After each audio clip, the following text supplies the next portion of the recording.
తాళ్లూరు మండలం బొద్దుకూరుపాడు గ్రామంలో గత 4 నెలల నుండి గొర్రెలు మేపుకుంటూ జీవనం సాగిస్తున్న ఇంకొల్లు మండలం పావులూరుకి చెందిన పాలపర్తి వీరయ్య అతని భార్య లక్ష్మి ముగ్గురు కుమార్తెలు ఒక కుమారునితో గొర్రెల మేపుకుంటూ జీవనం సాగిస్తున్న తరుణంలో అగ్రకులానికి చెందిన కొందరు వ్యక్తులు మా పొలాల్లో మేపుతూ మీరు మాకు నష్టం కలిగిస్తున్నారంటూ విపరీతమైన బూతులు తిట్టి మా ఆడపిల్లలను ఎక్కడ పడితే ఎక్కడ చేతులు వేసి ఒత్తివారి పట్ల అసభ్యకరంగా ప్రవర్తించాలంటూ వారి ఆవేదనను వ్యక్తం చేశారు. ఈ విషయమై తాళ్లూరు పోలీస్ స్టేషన్లో ఫిర్యాదు చేయుటకై మేము వచ్చి తాళ్లూరు ఎస్ఐకు ఫిర్యాదు ఇవ్వగా ఎస్ఐ మేము ఇచ్చిన ఫిర్యాదును తీసుకోకపోగా మీరు ఎలాంటి వారో మాకు తెలుసు అంటూ మీరు తాళ్లూరు మండలాన్ని జిల్లాని వదిలేసి వెళ్లకపోతే బాగుండదు అంటూ బెదిరించారని వారు ఆవేదన వ్యక్తపరిచారు. ఈ విషయమై ఎస్టీ రాష్ట్ర నాయకుడు అయినటువంటి ధర్మాకు తెలియపరచగా అతను తాళ్లూరు పోలీస్ స్టేషన్ దగ్గరకు వచ్చి మరల కంప్లైంట్ రాసి ఇవ్వడం జరిగింది.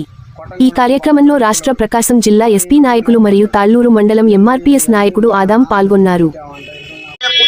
దాడి చేసిన అక్కరకుల రెడ్డిలు వెంటనే ముదుగూరుపాడులో గొర్రెలు మేపుకుంటున్నటువంటి పాలపర్తి వీరయ్య వాళ్ళ భార్య లక్ష్మి కూతురుపై అత్యాచారంపై దాడి చేసినటువంటి ముద్దాయిలు వెంటనే నశించాలా ఎరుకుల ప్రజల పట్ల పోలీసు మొండి వైఖరి, నశించాలా ఎరుకుల ప్రజల పట్ల పోలీసు మొండి వైఖరి, రక్షణ కల్పించాలి పాలపర్తి వీరయ్య కుటుంబానికి వెంటనే, రక్షణ కల్పించాలి పాలపర్తి వీరయ్య కుటుంబానికి వెంటనే, ముద్దాయిలకు కొమ్ము కాస్తున్న ఎస్ఐపై చర్యలు తీసుకోవాలి, అక్కరకుల ముద్దాయిలపై కొమ్ము కాస్తున్న పోలీసు వారిపై చర్యలు తీసుకోవాలి, అరెస్టు చేయాలా వీరయ్య కుటుంబంపై దాడి చేసిన ముద్దాయిలు వెంటనే, ఈ కేసు నీరు కారుస్తున్న తాళ్లూరు ఎస్ఐపై చర్యలు వెంటనే.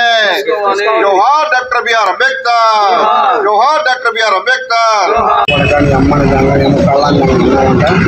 అన్న మడిచి నా కొడకలారా మైపోతారంట, యానించే వచ్చి నా కొడకలారా ఎరికలు నా కొడకలారా మీ బుల్లెట్లు మీ ఆటోలు మీ గొర్రెలు వచ్చి ఎవరు పొలాలు నాకినట్టారు నా కొడకలారా మీ అమ్మ నీ కళ్ళాలన్నాగా అని నా కొడుకుని గందరగోళంగా కొట్టేశారు. కొట్టేసి సాగుబోతుతో పిల్లోడు అంటే మా పిల్లోడు మాకు ఫోన్ చేశాడు. నన్ను కొట్టేస్తానని ఫోన్ చేసేలేకి నేను నా భార్య నా పెద్ద కూతురు నా మూడో కూతురు పోయాం. పోయి మమ్మల్ని కూడా దాడి పాలు మళ్ళీ అక్కడ గందరగోళం కొట్టేశారు. కొట్టేసేలేకి భయంతో మళ్ళీ మేము వెళ్ళిపోతున్నామని నా భార్య కాళ్ళు ఆలం పడింది. పడ్డాక విడిచిపెట్టల మళ్ళీ ఇంటికాడికి వచ్చారు. అక్కడ అద్దెలు తీసుకొని ఉంటున్నా అక్కడ అద్దెంటి కాడికి వచ్చి అక్కడ గొర్రెలతోటి పీకేసి అక్కడ నా పెద్ద కూతురిని ఎదరిని రొమ్ములు పిసికి ఆ అమ్మాయిని గుండెల మీద గుద్ది ఆ అమ్మాయి కోమాలో పెట్టి చేశాను. ఆ అమ్మాయిని ఎగసోస్తలో ఉండేలేకి నేను ఎగరేసాను పిల్లని.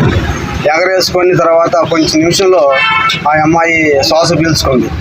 ఈ దొడ్డి అంతా బద్దలు పగలగొట్టి ఎలుగూరుపాలెం వచ్చిన దాకా ఎంటపడ్డారు. ఓ 10-15 మంది దాకా మందులు దాకా వచ్చి ఎంటపడి ఆడకు వచ్చేలో ఒక ఇంటికాడ పెద్ద ఆయన ఉంటే ఆయన సన్నిధిలో నిలబడ్డాం. అక్కడ నిలబడేలేక ఆయన ఇంటి మూల కూడా వచ్చి మమ్మల్ని దాడి చేసి కొట్టారు. అక్కడి నుంచి కూడా మళ్ళీ గొర్రెలు ఆ నిమిషంలో లారీలు ఎత్తడానికంటే 300 గొర్రెలు ఎత్తాలంటే ఎత్తలేము కాబట్టి మేము నడిపించుకుంటా డిపార్ట్మెంట్కి ఫోన్లు చేస్తున్నా కానీ ఏ డిపార్ట్మెంట్ కూడా మాకు సహకరించలేదు. ఈ ఎస్ఐ గారు కూడా ఫోను మాకు తెలియకపోతే 100కి 102కి కూడా ఫోన్ కొట్టినా కానీ మాకు సహకరించలేదు. అప్పుడు అక్కడి నుంచి మేము భయంతో మేము ఎట్ట చేయాలి భయంతో వస్తానే ఉన్నాం రోడ్డు పడి. అక్కడ కూడా 100కి ఫోన్ చేస్తే 1:30 టైంలో అక్కడ 100కి ఫోన్ కలిస్తే ఆ 100 నుంచి మళ్ళీ మీకు తాళ్లూరు స్టేషన్ నుంచి ఎస్ఐ గారి నుంచి ఫోన్ వచ్చింది, మీరు ఈసారి చెప్పండి అన్నాడు. అప్పుడు ఎస్ఐ గారు మేము ఫోను కానిస్టేబుల్ చేసి అక్కడి నుంచి మీరే ఒక 30 మంది పోయి వాళ్ళని కొట్టారంట మీరు అని ఇక్కడ కానిస్టేబుల్ చెప్పాడు. అన్న తర్వాత ఎస్ఐ గారి నెంబర్ ఇచ్చారు. ఆయన కానిస్టేబుల్ ఎవరు ఎస్ఐ గారికి చెప్పేలేకి మీరు రేపు పొద్దున్న రండి స్టేషన్ కాడికి అని చెప్పి ఎస్ఐ గారు చెప్పాడు. చెప్పిన తర్వాత ఆ భయాంతానికి ఇంకా భయంతో ఉన్నాం. రేపు తెల్లవారులు అట్నే కాపలా కూర్చొని ఉన్నాం. పిల్లల తలలు మేము జీతగాళ్ళు మేము కాపలా కూర్చొని ఉన్నాం గొర్రెలకి మాకు. అక్కడి నుంచి మేము ఉదయం పూట రావడానికి భయం పడి మేము రాలేక రాత్రి దాడికి ఇంకేమైనా చేస్తారని స్టేషన్కి పోదని భయపడి గొర్రెలు తోలుకొని ఇక్కడ తాళ్లూరు గంగారం మధ్యన గంగజావలం కాడ ఆపుకొని మేము ఈ లాయర్ గారికి అడ్డింగ్ లాయర్ గారికి కూడా ఫోన్ చేస్తే ఆయన వచ్చేలేక 1 గంటకు వచ్చాడు. ఆయన కాడికి మా రెస్పాన్స్ రాలేదు. అతను కూడా వీళ్ళు ఏందో చేశారు కాబట్టి మళ్ళీ ధర్మా సార్కి ఫోన్ చేశాం. మా ఎస్టీకి సంబంధించిన అధికారికి మేము ఫోన్ చేసాం. ఆయన అప్పుడు జిల్లా ఎస్పీకి జిల్లా నాయకులకి అందరికీ ఫోన్లు చేసి మా కుల పిల్లల్ని గొర్రెలు కాసుకునే వాళ్ళని ఏదన్నా కానీ తేడా చేస్తే మేము తగిన చర్య తీసుకుంటాం వాళ్ళ మీద అని మా నాయకుడు చెప్పేలేకి అప్పించారు. ఎస్ఐ గారు కూడా మా జిల్లాలో ఉండకూడదు, నువ్వు మీ జిల్లా దాటిపోవాలని చెప్పి ఎస్ఐ గారు అన్నాడు. అవి ఏంటంటే బరిగోడ్లు లారీకి వేసుకునే గొర్రెలు, అయ్యి లారీకి వేసుకునేవి కాదు. లారీకి వేసుకోవాలంటే దగ్గర 3-4 గంటలు టైం తీసుకునేది. బరిగొడ్డు ఏదో బరిని ఎక్కించుకొని పోతాం, ఇవి వేసుకొని పోయే కాదు కాబట్టి మేము నడిపించుకొని పోయేవాళ్ళం కాబట్టి మేము చిన్నగా జీవనం సాగించుకొని పోవాలని రాత్రి ఎస్ఐ గారు రక్షణ కోరాం. మేము ఎస్ఐ గారు మాకు ఏ రెస్పాన్స్ ఇవ్వలేదు. స్టేషన్లో కానిస్టేబుల్ రెస్పాన్స్ ఇవ్వలేదు, ఎస్ఐ గారు ఇవ్వలేదు. వాళ్ళ పక్కే ఎస్ఐ గారు మాట్లాడుతున్నాడు.